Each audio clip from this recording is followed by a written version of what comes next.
Trusted healthcare choice for millions, real to real. Medicover Hospital, Secunderabad.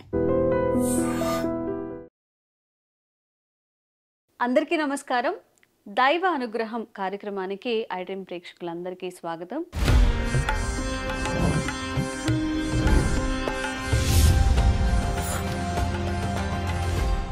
So ఈరోజు మనమున్నాము astrologer, healer, అలాగే ఆధ్యాత్మికవేత్త హరిత గోగినేని గారితో త్రివణ గురుపీఠంలో మనమున్నాము.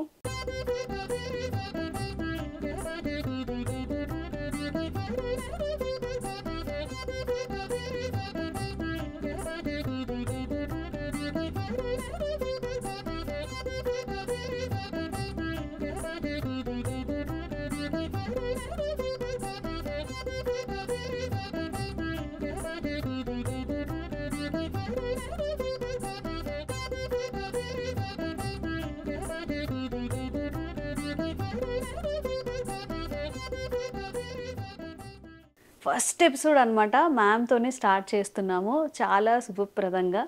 నమస్కారం మ్యామ్. నమస్తే ఝాన్సీ, ఎలా ఉన్నారు మ్యామ్? బాగున్నాను మ్యామ్, అసలు ఈ త్రివణ గురుపీఠం మొదలు పెట్టడానికి కారణం ఏంటి? నేను చాలా మామూలుగా పీఠాలు చూస్తూ ఉంటాము, ఎక్కడైనా ఊర్లలో కానీ దూరంగా ఒక టెంపుల్లా ఉంటాయి. ఒక బిల్డింగ్ తీసుకొని అమ్మవార్లని అని చూసినప్పుడు కూడా అందరూ లేరు. కొంతమంది అంటే వెంకటేశ్వర స్వామి మెయిన్ ఉన్నవాళ్ళు ఉన్నారు. కొన్ని విగ్రహాలు నాకు కూడా ఎవరో ఏ దేవుళ్ళు అర్థం కాలేదు. దీని వెనక ఏంటి, ఏముంది బిహైండ్ దిస్? బేసికల్గా త్రివణ అనేది కాంబినేషన్ ఆఫ్ త్రీ. అంటే త్రీ అంటే మూడు, వన అంటే వనాలు, అంటే మూడు వనాలు కలిపి ఒక సాక్రెడ్ ఫారెస్ట్ కింద క్రియేట్ చేసాం అనమాట. నేను ఆస్ట్రాలజీలో పిహెచ్డి అండ్ రీసెర్చ్ చేసినప్పుడు, లేదా నా దగ్గరకు వచ్చినప్పుడు ఎవరికైనా చెప్పినప్పుడు, ఒకళ్ళ జీవితాన్ని జాతకాన్ని మార్చలేనప్పుడు ఇంకా నేను ఎందుకు చూస్తున్నాను అనే ఒక అసంతృప్తితో మొదలైన ప్రయాణం అనమాట. సో ఎవరైనా నా దగ్గరకు వచ్చినప్పుడు నేను ఏదైనా చేయాలి కదా, అండ్ నేను చాలా జెన్యూన్ అండ్ హానెస్ట్ ఆస్ట్రాలజర్ని. సో జ్యోతిష్యం శాస్త్రంలో ఎటువంటి నిబంధనలు ఉన్నాయో అవన్నీ పూర్తిగా పాటించి మాత్రమే నేను జ్యోతిష్యం చెప్తాను తప్ప ఎదుటోళ్ళని భయభ్రాంతులు చేయటానికో లేదు అంటే నా పాకెట్ నింపుకోవటానికో నేను ఆస్ట్రాలజీ చెయ్యను. శాస్త్రాన్ని గౌరవిస్తాను, కర్మకి కట్టుబడి ఉంటాను, ధర్మం అనే మార్గంలోనే నడుస్తాను అనమాట. సో అందువల్లే నాకు అసంతృప్తి వచ్చింది. నాకు మేబీ డబ్బులు రావచ్చు, బట్ కానీ నా దగ్గరికి వచ్చిన వాళ్ళకి నేను ఏదో ఒకటి చేయగలగాలి కదా అని. ఆ అన్వేషణలో అర్థమైంది ఏంటంటే ఒక మనిషి జీవితాన్ని జాతకాన్ని మార్చేంత శక్తి ఎవరికి లేదు, కానీ వాళ్ళైతే మార్చుకోవడానికి అవకాశం ఉంటది. ఎవరికి వాళ్ళు మార్చుకోవచ్చు. ఎగ్జాక్ట్ గా.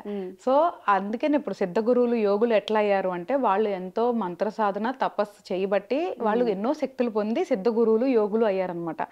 అలాగే మనము డెఫినెట్ గా కొన్ని మార్గంలో గనక మనం ఒక మార్గంలో గనక ప్రయాణం చేస్తే అయ్యే అవకాశం ఉంది. అండ్ మరీ ముఖ్యమైన విషయం ఏంటి అంటే అందరికి అసలు అంటే చాలా వరకు ఒరిజినల్ సబ్జెక్ట్ ఎవరికి తెలియదు ఇక్కడ. ట్రస్ట్ మీ 99% ఎవరైతే ఆస్ట్రాలజర్స్ ఉన్నారో సబ్జెక్ట్ లేకుండా చెప్పేవాళ్ళే. ఈ ఇండియాలో మహా అయితే 1% మాత్రమే పూర్తిగా చదువుకొని ఓపిక్గా చెప్పేవాళ్ళు ఉంటారు అంతే. ఎందుకంటే చాలా కష్టమైన సబ్జెక్ట్ అనమాట.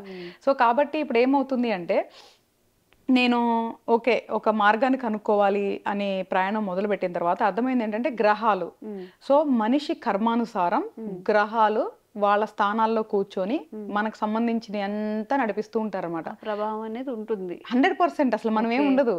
ఈ రోజు నేను ఎప్పుడు లెగాలి, ఎప్పుడు పడుకోవాలి, ఏం తినాలి, ఎవరితో ఉండాలో మొత్తం కూడా వాళ్ళ ప్రభావమే ఉంటది. సో మనం ఎవరికి పుట్టాలి, ఎవరితో పెరగాలి, ఎవరితో ఉండాలి, ఏం చెయ్యాలి, తింటున్నాం, ఎటు వెళ్తున్నాం అంతా కూడా ఉంటది.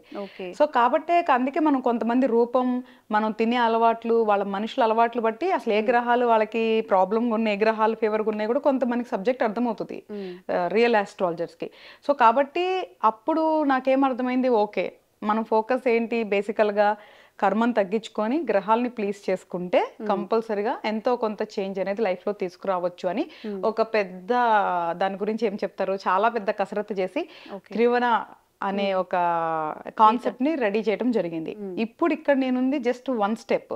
దిస్ ఈజ్ నాట్ యాక్చువల్లీ త్రివణ గురుపీఠం అనమాట. ఇది ఇప్పుడు మీరు ఏదైతే చూసారో ఇది నా ప్రాక్టీస్ కోసం మాత్రమే. 60 ఎకరాల్లో దీన్ని నేను డిజైన్ చేయడం జరిగింది. సో నాకు తెలిసి భగవంతుడు కృప వల్ల అది మనం చేసిన రోజున ప్రపంచం మొత్తం మన వైపు చూస్తుంది. సో తప్పకుండా మనిషి జీవితాన్ని మార్చాలి, గ్రహాల్ని ప్లీజ్ చేయాలి అన్న కాన్సెప్ట్ తోనే నేను డెవోషనల్, స్పిరిచువల్, ఆస్ట్రాలజీ ఈ మూడింటిని మిక్స్ చేసి త్రివణ గురుపీఠం అనే ఒక కొత్త పాత్ ని క్రియేట్ చేశాను అనమాట. డివోషనల్, ఆస్ట్రాలజీ ఇంకా స్పిరిచువాలిటీ. ఓకే, ఈ మూడింటిని కలిపి చేశాను. సో ఇప్పుడు ఇక్కడ ఎవరైతే దేవుళ్ళు మీరు చూస్తారో ఎట్లా ఉంటారంటే నవగ్రహాలు ఉంటారు మనకి. సో నవగ్రహాలకు సంబంధించి మనకి కొంతమంది దేవతలు ఉంటారు. అంటే ఇప్పుడు ఫర్ ఎగ్జాంపుల్ ఇప్పుడు భైరవుడు ఉంటాడు. సో భైరవుడిని గనక మనం ఆరాధించడం వల్ల ఏ గ్రహం కంట్రోల్ కి వచ్చే అవకాశం ఉంటుందో అలాగే ఇప్పుడు భైరవుడికి జనరల్ గా మనకి శని దేవుడు కొంచెం మాట వింటాడు భైరవుడు మనం గనక ఆరాధన చేస్తే. అలాగా ప్రతి గ్రహానికి సంబంధించిన అధిదేవులు గాని ఎవరైతే రూలింగ్ గాడ్స్ అంటామో వాళ్ళ విగ్రహాలు మాత్రం మీరు అక్కడ చూస్తారనమాట. అంటే మామూలుగా గురువులు ఉంటారు అండ్ నవగ్రహాలు ఉంటారు. మన నవగ్రహాలు రూలింగ్ గాడ్స్ ఉంటారు అండ్ దశమహావిద్యలు. ఎందుకంటే నా సాధన అందులో కాబట్టి దశమహావిద్యలు దేవతలు ఉంటారు. సో వాళ్ళు మాత్రమే మీరు అక్కడ విగ్రహాలుగా చూస్తుంటారు.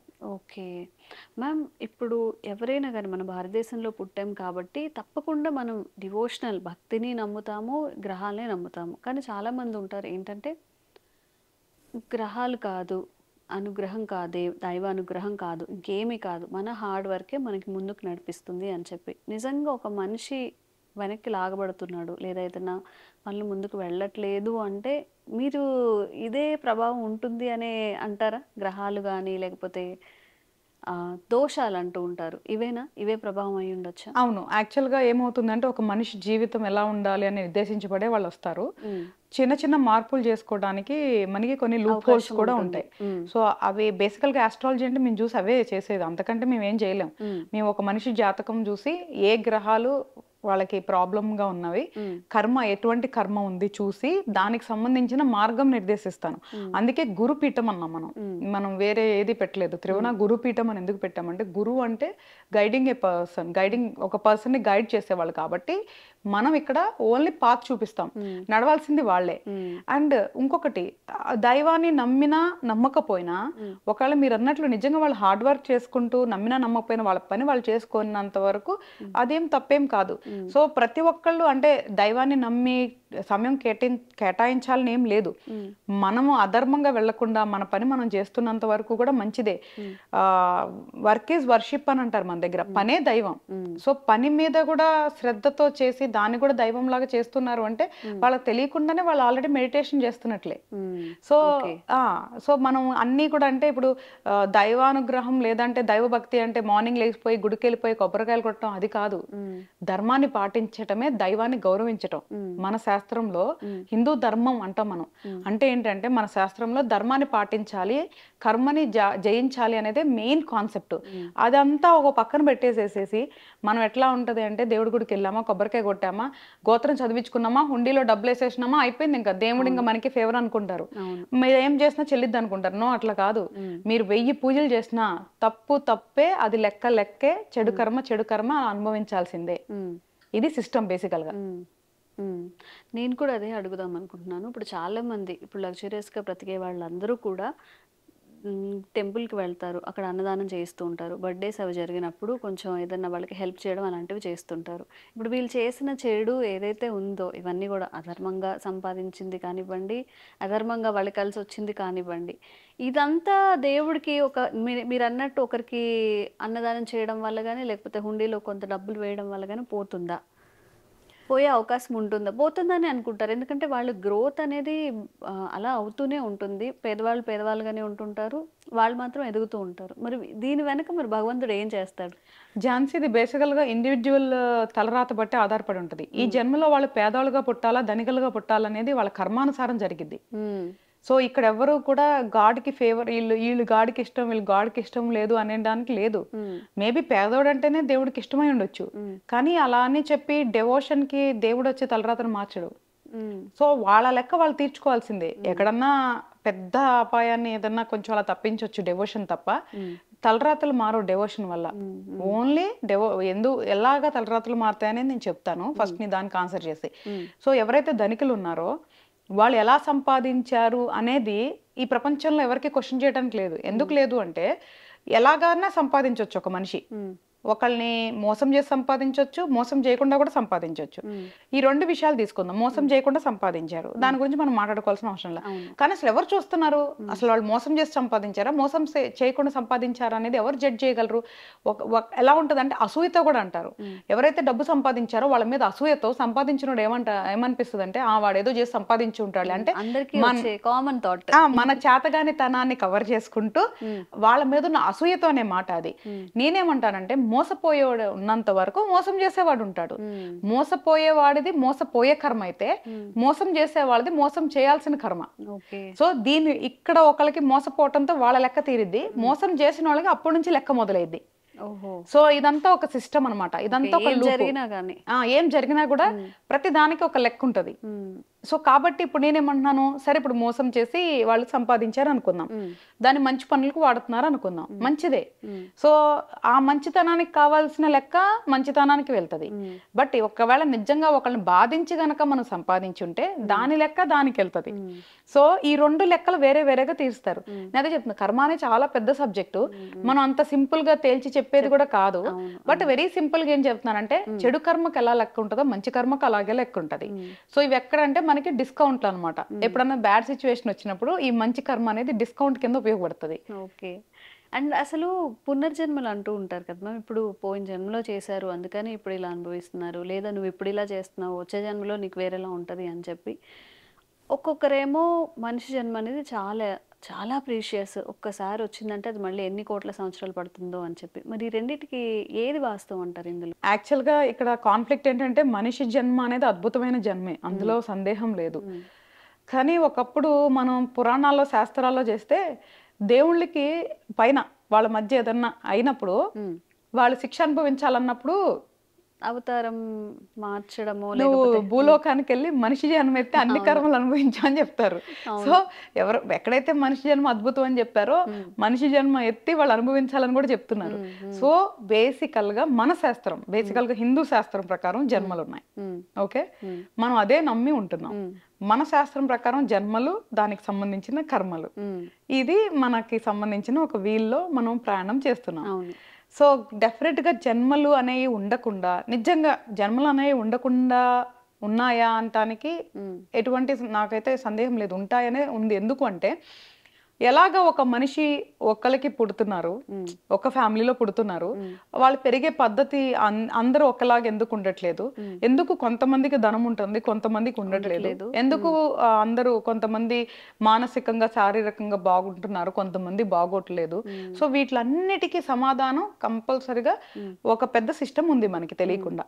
ఈ యూనివర్స్ లో మనకంటూ ఒక సిస్టమ్ ఉంది. దాని సిస్టమ్ ప్రకారం మన సోల్ అంటే మన ఆత్మ ఏదైతే ఉందో, ఇది దేహం కదా, ఏదైతే లోపల ఉందో సోల్, ఆత్మకి చావు లేదు. సో సోల్ అనేది రీబార్న్ అవుతూనే ఉంటది.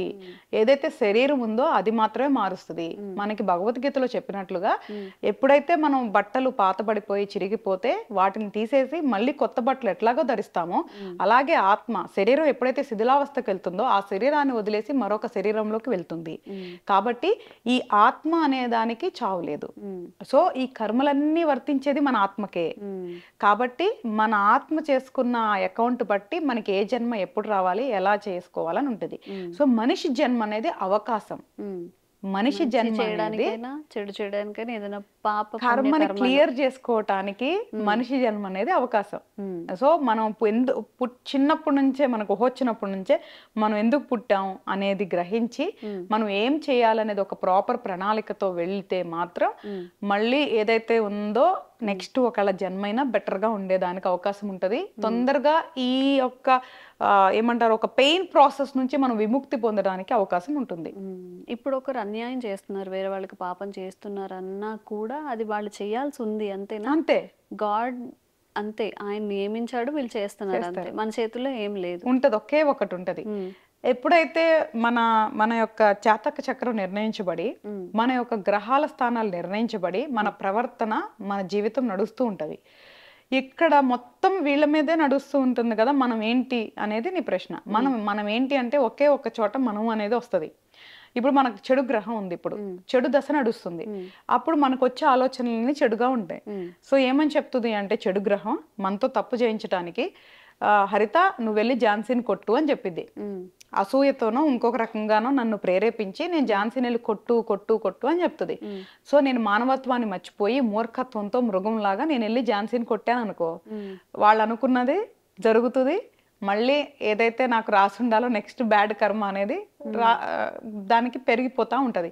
బట్ అలా కాకుండా ఒక్క క్షణం నేను ఆలోచించి వద్దు అలా కొట్టకూడదు, అది తప్పు అధర్మం అని చెప్పి నా మనసుని గనక నా ఆలోచన గనక నేను కంట్రోల్ చేసుకొని నేను ఝాన్సీని హర్ట్ చేయలేదు అనుకో, అదే నేను. ఆ ఒక్కటి మన చేతుల్లో ఉంటది. సో మన ఆలోచన ఏదైతే ఉందో మొత్తం ఇక్కడే రన్ అవుతుంది బ్రెయిన్ లో. దొంగతనం చేసేవాడికి ఇక్కడే చెప్తుంది, మర్డర్ చేసేవాళ్ళకి ఇక్కడే చెప్తుంది, మానవంగాలు చేసేవాళ్ళకి ఇక్కడే చెప్తుంది, మంచి చేసేదని చెడు చేసేదని ఎవ్రీథింగ్ ఇక్కడే చెప్తుంది. ఆ క్షణం ఆలోచించి మృగంలాగా మారకుండా మనిషిలాగా ఆలోచించి మనల్ని మనం సంకెళ్ళు వేసుకొని ఆ చెడు ఆలోచనలకి సంకెళ్ళు వేసుకొని గనక ఆగగలిగితే అదే మనం. మిగతాదంతా కూడా ఒక భ్రమ. నిజంగా ఒక్కొక్కసారి కొంతమంది చెప్తూ ఉంటారు, మేము ఎంతో డబ్బు ఉంది కానీ ఇష్టమైనది కొనుక్కోలేకపోతున్నాము. ఒక ఇల్లు కొనుక్కోవాలని ఉంది, డబ్బులు ఉంది కానీ ఇల్లు కొనుక్కోలేకపోతున్నారు, లేకపోతే ఇంకేదో చేయలేకపోతున్నారు. అంటే ఈ సిద్ధించడం అనేది కూడా ఉంటుందా? ఇప్పుడు వీళ్ళు ఈ ఇంట్లో ఉండాలి, లేకపోతే వీళ్ళు ఇలా బ్రతకాలి, ఇలా ఉండాలి అని చెప్పేది కూడా ముందుగానే ఉంటుందా? మనం పుట్టినప్పటి నుంచి మొత్తం అంతా ఉంటది, చనిపోయే వరకు ఇలా ఉండాలి అని ఉంటది, మొత్తం ఉంటది. ఏ తల్లిదండ్రులకి పుట్టాలి, ఆ తల్లిదండ్రులతో మనం కలిసి ఉండాలా లేదా, వాళ్ళ ప్రేమ మనం పొందాలా లేదా, వాళ్ళతో మనం దెబ్బలు తినాలా లేదా, మన తోబుట్టులతో మనకి ప్రేమ ఉండాలా లేదా, మన స్నేహితులు మనల్ని మోసం చేయకుండా ఉండాలా లేదా, మనకి ఎంత పెద్ద కుటుంబం ఉండాలి, మన ఆరోగ్యం ఎలా ఉండాలి, మన చదువు ఎలా ఉండాలి, చిన్నప్పుడు చదువు ఎలా ఉండాలి, మధ్య రకం చదువు ఎలా ఉండాలి, పై స్థాయి చదువు ఎట్లా ఉండాలి, మన ఆరోగ్యం ఎప్పుడు ఎలా ఉండాలి, ఎప్పుడు జ్వరాలు వస్తాయి, ఎప్పుడు తలనొప్పులు వస్తాయి, ఏ టు జెడ్ మనకి ఎప్పుడు మన లైఫ్ లో జీవితంలో ప్రేమ రావాలి, ఆ ప్రేమ మనకి స్వచ్ఛమైంది అయి రావాలా లేదా మోసపూరితంగా ఉండాలా, ఎట్లాంటి మనిషి నీ జీవితంలోకి రావాలి, వాళ్ళు నీతో ఉండాలా, విడాకులు తీసుకోవాలా, ఎలాంటి పిల్లలు పుట్టాలి, వాళ్ళు ఎలా ఉండాలి, ఏ టు జెడ్ అత్తమామలు ఎట్లా ఉండాలి, ఎవ్రీథింగ్ కూడా ఇట్ ఈస్ రిటర్న్. సో ఇప్పుడు సబ్జెక్ట్ అయితే ట్రూ, దాంట్లో సెకండ్ థాట్ కూడా లేదు. ఎందుకంటే ఇప్పుడు మా దగ్గరికి వచ్చే వాళ్ళందరికీ మేము ఎట్లా చెప్తున్నాం, ఆ జాతకంలో గ్రహాలు వాటి స్థానాలు బట్టి ఇవన్నీ మేము చెప్పగలుగుతున్నాం. మేమేమి సొంతంగా దివ్య దృష్టితో చూసి చెప్పేదేం లేదు, ఆ జాతకాలు వాళ్ళకున్న స్థానాలు బట్టి ఇవన్నీ మేము చెప్పగలం. అందుకే నీ సబ్జెక్ట్ నిజం, కానీ చెప్పేవాళ్ళు కరెక్ట్ అయి ఉండాలి. ఇప్పుడు ఏం చదువుకోకుండా కూర్చొని నువ్వు రాగానా ఇది అది ఉంది ఇది ఉంది అని చెప్పి భయభ్రాంతి చేసేసి లేదా అది అమ్మేసి ఇది అమ్మేసి అట్లా చేసేస్తే అది అది అది పాపం. మళ్ళీ ఇప్పుడు ఎవరైతే సో కాల్డ్ ఆస్ట్రాలజర్స్ మనం మోసపూరితంగా సంపాదించుకుంటున్నారో వాళ్ళందరికీ బ్యాడ్ కర్మ ఉంటది. వాళ్ళందరూ కూడా ఈ బ్యాడ్ కర్మ సైకిల్ గోత్రు అవ్వాల్సిందే, ఎవ్వరు కూడా కర్మ నుంచి తప్పించుకోలేరు. ఇదైతే 100% వాస్తవం. ఈ కర్మకు సంబంధించి గ్రహాలే మొత్తం నీట్ గా స్కెచ్ చేసి కూర్చుంటాయి. ఓకే ఓకే మ్యామ్, ఇప్పుడు ఎవరైనా కానీ త్రివణ గురుపీఠం ద్వారా మిమ్మల్ని కలవాలి, ఏదైనా వాళ్ళ సమస్య చెప్పుకోవాలి, లేదంటే పూజ విధానం కానీ లేకపోతే ఇక్కడ పూజలో పాల్గొనాలి, వాళ్ళకి తోచింది వాళ్ళు పార్టిసిపేట్ చెయ్యాలి అంటే ఎలాగా, దీన్ని ఎలా ముందుకు తీసుకెళ్ళబోతున్నారు మీరు? బేసికల్గా త్రివణ గురుపీఠం అనేది ఇప్పుడు ప్రజెంట్ ఉన్న మోడర్న్ జనరేషన్ కూడా తగ్గట్టుగా నేను డిజైన్ చేశా ఝాన్సీ. ఎందుకంటే ఒకప్పుడు సిస్టమ్స్ వేరు, ఇప్పుడు సిస్టమ్ వేరు. ఇప్పుడు తక్కువ సమయంలో కూడా ఎంత సమయాన్ని కేటాయించగలరో అంతే మోటివేట్ చేస్తాను. మనకి కొంచెం అట్లాగే కొన్ని మరీ స్ట్రిక్ట్ రూల్స్ పెట్టకుండా అట్లీస్ట్ మన మార్గంలోకి వచ్చేలాగా వాళ్ళకి కొంచెం ఫ్లెక్సిబుల్ గానే డిజైన్ చేస్తాను అంతే. ఒక్కసారి వాళ్ళు అలవాటు అయ్యారనుకో ఇంకా నేను చెప్పాల్సిన అవసరం కూడా లేదు. సో ఇక్కడ ఎలా ఉంటుందంటే ఒకళ్ళకి ఎవరన్నా వాళ్ళకి కరెక్ట్ గా డేట్ ఆఫ్ బర్త్ ఉంది అంటే గనక వాళ్ళ జాతక చక్రానుసారం ఏ గ్రహాలు వాళ్ళకి సమస్య ఉందో వాళ్ళకి అర్థమయ్యేలాగా చెప్తాను. ఆ గ్రహాలు ఎలా ప్లీజ్ చేసుకోవాలి, ఆ గ్రహాలకు సంబంధించి వాళ్ళేం చేయాలి అనేది గైడెన్స్ ఇస్తాం అనమాట. ఏదైతే మంచి గ్రహాలు ఉన్నాయో ఒకవేళ బలహీనంగా ఉంటే వాటిని ఎలాగ శక్తినివ్వాలి, రెండే ఒకవేళ బ్యాడ్ గా ఉంటే గ్రహం ఎలా ప్లేస్ చేసుకోవాలి, గుడ్ గా ఉండి ఒకవేళ వీక్ గా ఉంటే ఎలా బూస్ట్ చేసుకోవాలి, ఈ రెండు వాళ్ళకి గైడెన్స్ ఇస్తా.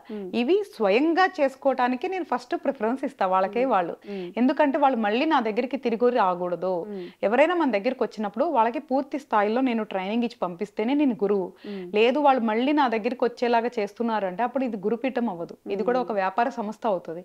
కాబట్టి వాళ్ళకి గైడ్ చేయడానికి చేస్తా. కొంతమందికి అసలు సమయం ఉండదు లేదా అసలు ఇంట్రెస్ట్ ఉండదు. అప్పుడు అలాంటప్పుడు మాత్రమే వాళ్ళకి సంబంధించిన ఏదైనా పూజలు ఇక్కడ జరగబడతాయి.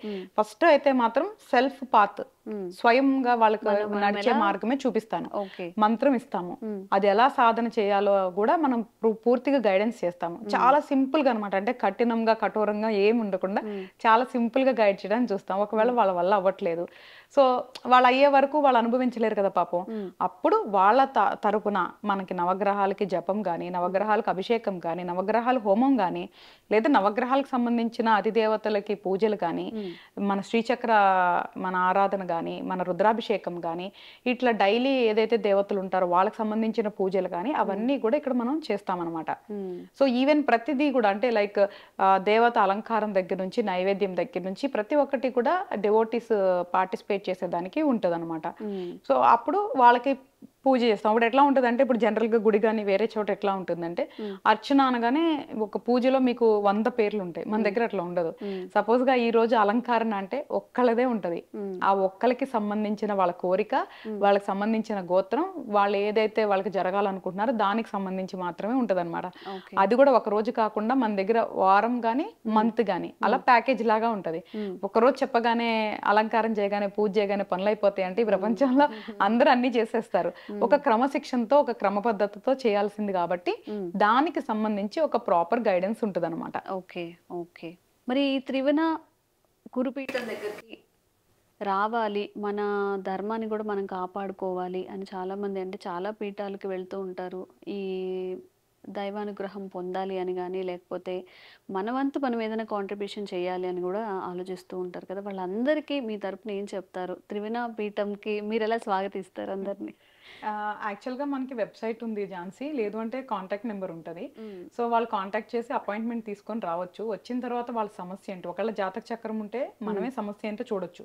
అందరికీ ఉండవు కదా డేట్ ఆఫ్ బర్త్, ఈ రోజు రేపు పుట్టిన తేదీలు కరెక్ట్ గా చాలా మందికి ఉండవు. కాబట్టి ఒకవేళ లేదు అంటే ఓన్లీ వాళ్ళ సమస్య మీద ఫోకస్ చేసి దానికి సంబంధించిన గైడెన్స్ కానీ, దానికి సంబంధించిన పూజ కానీ, అండ్ కర్మను తగ్గించుకునే కార్యక్రమాలు కూడా ఉంటాయి మన దగ్గర. ఇప్పుడు నువ్వు ఇందాక చెప్పినట్లు అన్నదానం కానీ, ఎవరికన్నా హెల్త్ రిలేటెడ్ హెల్ప్ కానీ, లేదా ఎడ్యుకేషన్ రిలేటెడ్ జెన్యూన్ గా ఎవరైతే రియల్ సఫరింగ్ ఉంటారో వాళ్ళకి సహాయం చేసి కర్మను తగ్గించుకునే పనులు కానీ అట్లాగా నేను ఒక వాళ్ళని గైడ్ చేస్తాను అనమాట. సో అవన్నీ కూడా వాళ్ళు చేసుకోవచ్చు. సో ఎవరు మన త్రివణ గురుపీఠానికి అనేది బేసికల్ గా ఇది గురువు గైడ్ చేస్తున్నాం కాబట్టి గురువు అంటున్నాము. నేను కూడా ఒక సామాన్యురాలిని, ఎందుకంటే ఒక అద్భుతమైన ఒక ఏమని చెప్తారు, చాలా అద్భుతమైన, అంటే నా గురువు గారిని వాకింగ్ గాడ్ అంటారు, అంటే నడిచే దైవం అంటారు. ఆయన దగ్గర మేము శిక్షణ పొంది నిస్వార్థంగా సేవ చేయాలి అన్న ఉద్దేశంతోనే ఈ త్రివణ గురుపీఠం అనేది సేవ. అంటే నేను చాలా సామాన్యురాలిని, నేను ఏదైతే నేర్చుకున్నానో, నేను ఏదైతే సాధన చేశానో, ఏదైతే నేను రీసెర్చ్ చేశానో ఆ జ్ఞానాన్ని నలుగురికి పంచుకొని, ఏదైతే మన మానవాళికి, అంటే నేను ప్రస్తుతానికైతే మనుషులకి మాత్రమే గైడ్ చేసి వాళ్ళకి మాత్రమే సేవ చేస్తున్నాను, ఎందుకంటే మనిషిగా పుట్టాను కాబట్టి ప్రస్తుతానికి మనుషులకి మాత్రమే నేను మంచి మార్గం నిర్దేశించి ఉన్న జీవితాన్ని ఎలా మలుచుకోవాలి అనే దాని మీదే నేను నా పూర్తి కసరత్తు చేస్తున్నాను. సో ఈ త్రివణ గురుపీఠం అనేది పూర్తిగా నిస్వార్థంతో సేవతో చేసే ఒక సంస్థ మాత్రమే. సో ఇక్కడికి వచ్చిన వాళ్ళకి గైడెన్స్ చేసి వాళ్ళకి ఏమేమి కావాలో ఈ మార్గాలు చెప్పి చేస్తాం తప్ప ఇక్కడ అసలు కమర్షియల్ యాక్టివిటీస్ అనేది ఉండదు. ఏది ఉన్నా కూడా అది సేవకే వెళ్తుంది. నాది యాక్చువల్ గా నేను ఏదైతే నా లైఫ్ స్టైల్, అంటే లైక్ నా సర్వైవల్ ఇవంతా కూడా నా బిజినెస్ అవన్నీ ఇప్పటికీ ఉన్నాయి. సో నేను కంప్లీట్ గా ఓన్లీ దీని మీదే మనం ఆధారపడి ఉంటే మళ్ళీ నాకు ఇబ్బంది అవుతుంది, మళ్ళీ లేదా నేను అయిపోతాను. కాబట్టి నేను చాలా క్లారిటీతో డే 1 నుంచి, ఇప్పుడే కదా ఆస్ట్రాలజీ ప్రాక్టీస్ చేసేటప్పటి నుంచి కూడా నేను చాలా క్లారిటీతో నా బిజినెస్, నా సర్వైవల్ సపరేట్, నా సేవ, నా జ్ఞానాన్ని పంచుకునే కార్యక్రమాలు సపరేట్ గా పెట్టుకున్నాను. సో ఇక్కడికి వచ్చే వాళ్ళకి మార్గం అయితే చూపిస్తాను, మాయలు మంత్రాలు అయితే ఇక్కడ ఉండవు. సో మనం మార్గం చూపిస్తాం, వాళ్ళే నడవాలి, కానీ తప్పకుండా ఫలితాలు అయితే ఉంటది. ఏదైతే ఫ్యూచర్ త్రివణ నేను సృష్టించబోతున్నానో అదైతే ఇంకా చాలా వాస్ట్ బిగ్ ప్రోగ్రామ్. దాంట్లో కూడా మనకి ఎవరైనా ఇంట్రెస్ట్ ఉన్నా కూడా పార్టిసిపేట్ చేయొచ్చు. మన డీటెయిల్స్ అన్ని కూడా మన trivannaindia.com లో మొత్తం డీటెయిల్స్ ఉంటాయి. ఇప్పుడు ప్రెసెంట్ త్రివణలో మనం ఏం చేస్తున్నాం, ఫ్యూచర్ త్రివణ డిజైనింగ్ ఏంటి మొత్తం కూడా మనం అక్కడ లోడ్ చేసాం అనమాట. మన పీఠం వచ్చేసరికి చిత్రపురి కాలనీ మణికొండలో ఉంది. సో ఎవరైనా రావాలనుకున్నా కూడా కాల్ చేసి కూడా రావచ్చు. ఓకే, తప్పకుండా. నమస్తే అండి. And don't forget to subscribe to iDream. And for more videos, please subscribe to iDream. Please subscribe to iDream. Please subscribe iDream. And please subscribe to iDream. For more videos, subscribe to iDream. Please like, share, and subscribe to the channel. Congratulations, iDream. Subscribe to iDream. Subscribe to iDream. So subscribe to iDream Media. iDream ki iDream team andarki huge congratulations. Please subscribe iDream Media. Please subscribe to iDream. Subscribe iDream. Please subscribe to iDream. iDream అంటే నా కళల ఛానల్ను subscribe చేసుకున్న నోరు తిరుగుతలేదు మీరైతే గంట గుర్తు కొట్టండి. For more such videos, please subscribe to iDream. Subscribe to iDream. Please subscribe to iDream. Please subscribe iDream Media. Please do subscribe to iDream. Please subscribe to iDream Media. For best entertainment and information, please subscribe iDream.